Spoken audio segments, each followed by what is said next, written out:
Good morning. Good morning. I'm Amelia Lee here with you on this Monday, March 17th. It is St. Patrick's Day and the time is 6 o'clock, which means it is time to check on in with our friend meteorologist Megan Desmal for a look at that forecast. And Megan, we're wearing green today. We are ready for the excitement of St. Patrick's Day, and I'm hoping some good weather might come along with that as well.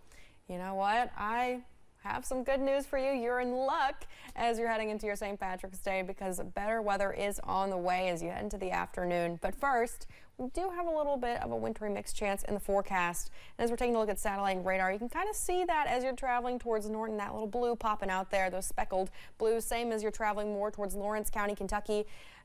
You can still see that, and we'll continue to see that in the morning hours, tapering out as you head out. By the time we head in the afternoon, you'll have nice and sunny skies, and temperatures will be warming up from the 30s that you see this morning into temperatures in the low to mid 50s. Now, this is a little bit cooler than we have been seeing recently, but this is kind of what you'd expect for this time of year. Normally we're in the upper 50s, so we're just a couple of degrees cooler from that, right? Here's how we'll get into that high today. Now, normally we see our temperatures hitting our high around 3 or 4, but today it'll be around that 5 o'clock mark and 6 o'clock. That's because those temperatures will gradually warm up throughout the next couple hours. That's what you can expect for today. Amelia? Thanks, Megan. Well, severe and devastating storms swept through the South over the weekend, with millions of Americans along the East Coast still under thunderstorm threat this morning. At least 40 people have died across 7 states. High winds are fanning wildfires in states like Texas and Oklahoma. Meanwhile, out west, there's heavy snow. CBS's News' Derek Waller has all of this and more from New York. That's it. That's a tornado. DJ Lane captured the moment a tornado ripped through his yard in southern Mississippi. I don't know if I was just going to make it or not at that point. It's one of multiple states in the South and Midwest devastated by deadly storms and twisters over the weekend. In neighboring Alabama, severe weather tossed a school bus onto the roof of this high school. I told them get in the car and let's go. Kelsey Webb says her 9-year-old daughter Alea convinced the family to evacuate before a tornado ripped through their Missouri home. It still doesn't feel real. It seems like a bad nightmare. President Donald Trump says he's deployed the National Guard to hard-hit Arkansas to help with cleanup. And wildfires scorched thousands of acres in Texas and Oklahoma, fueled by strong winds and dry conditions. Some Oklahoma communities were evacuated as firefighters battled more than 100 blazes. The winds are still blowing, so there's a lot of risk out there. What a mess. About a half hour away from Tulsa, Ken Hamilton returned to find nothing left of his home of 30 years. I thank God I'm alive. This can be replaced. And out west, people are digging out. Hey, instead of going for a nice walk in the morning, I come out here and shovel snow for a couple hours. After heavy snow blanketed parts of California and Wisconsin. I'm Derek Waller, CBS News. Already this morning, there are hundreds of flight delays and cancellations, according to the website FlightAware. Yesterday, more than 11,000 flights were delayed, with nearly 1,000 cancellations. Governor Andy Beshear commented about the storm, saying the Commonwealth was primarily spared from the worst of the damage. But he is prepared to help storm victims across the country, saying he was thankful the weather was not as severe as expected in Kentucky. Saturday marked 1 month since the February floodwaters began pouring through the region, and many people are just beginning to see progress in their cleanup efforts. In the city of Coal Run, many Pike County flood survivors are wading through their personal belongings, trying to move past the devastation left behind. For those in the Mossy Bottom area, like Craig Sliff, the future looks unsure. Sliff says he is blessed to have a home to clean up when many of his neighbors don't, but he doesn't know how he will fund the future repairs. FEMA says they will help, but I'll have to wait and see how that turns out. That's really about where I'm at today, living day by day. Sliff says he is glad his cat survived the flood, and he is hoping his community will rally together and stand stronger. More counties in eastern Kentucky are now eligible for FEMA assistance from last month's flooding. It includes Leslie, Estill, Lee, Owsley, Powell, Pulaski, Whitley, and Wolfe counties. Members with Senator Rand Paul's team are heading to eastern Kentucky this week. Staff members of the senator will meet with constituents and provide disaster assistance to those affected by the flooding. They will be in Martin and Pike counties from 2 until 4 today. Tomorrow, his team will be in Perry and Floyd counties from 9 until 11, and they will be in Breathitt and Clay counties on Wednesday from 2 until 4.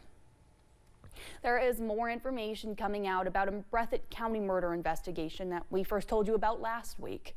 WYMT's McKinley Calandrino has the latest. Kentucky State Police received a call to Walter Lane in the Watts community of Breathitt County Tuesday morning, asking for an ambulance. The caller said Lance Hyde was suffering with a mental health disorder and schizophrenia. After EMS arrived, they called in officers saying that Hyde had barricaded himself in the home. As of right now, we do not have a motive. That's something that detectives are working through, trying to establish, and hopefully that would be a question we can answer as the days go forward. When troopers got into the house, they found Hyde's wife, Jessica Campbell Hyde, dead with multiple stab wounds in her torso. Hyde was arrested and taken to the Kentucky River Regional Jail, and he was charged with murder, domestic violence. Family of Jessica Hyde sent a statement to WYMT saying, in part, "Jessica was fun and a happy person. Once you met her, you didn't forget her. She loved everyone she met, even those that scorned her." But members and staff at LKLP say that if you are experiencing domestic violence in your home or relationship, that you are not alone and there is hope. Relationship goes, no one deserves to feel hurt or threatened or scared in their own home. And if you do feel that way and you need help, there is help available. There is always someone willing to talk on our crisis line.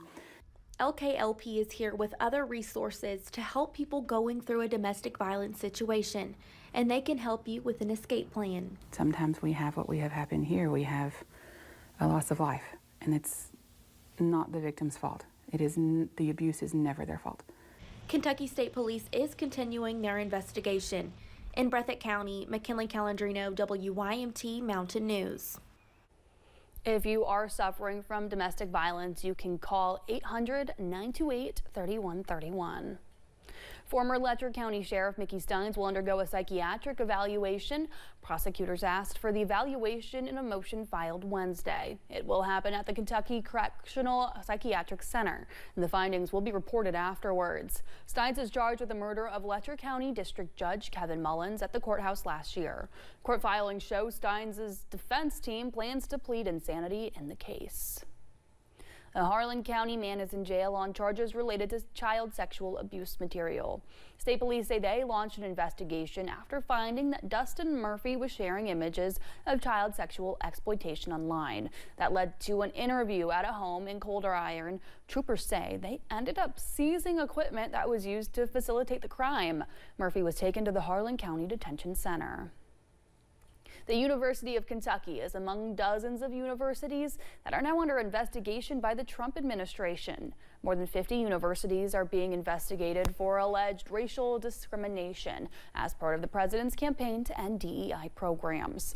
The Education Department announced the investigation a month after warning U.S. schools and colleges that they could lose federal funds over race-based preferences.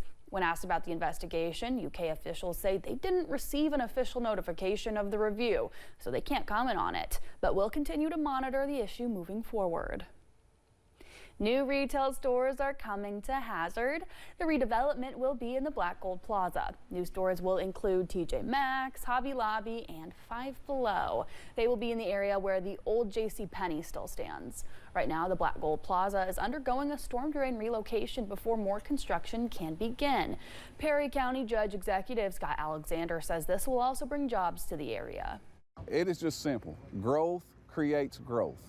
And so when one business come, other businesses wants to come, you'll see 2 restaurants pop up here. You know, you'll see this happening, that happening, and that growth will spur more growth. And so it's just an exciting time here to see all this stuff finally starting to take place. Some of the construction is expected to be completed in 2026. Plans for a groundbreaking celebration are expected to be announced soon.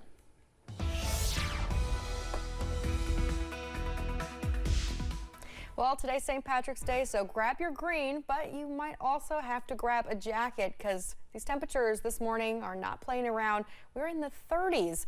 For every single city in our region, 32 in Wise, 35 as you're heading towards Jackson, and the warmest temperature out there is 38 degrees in Grundy. Now, as we head into the afternoon, you'll still need to keep those jackets. A lighter jacket, though, as we're in the 50s.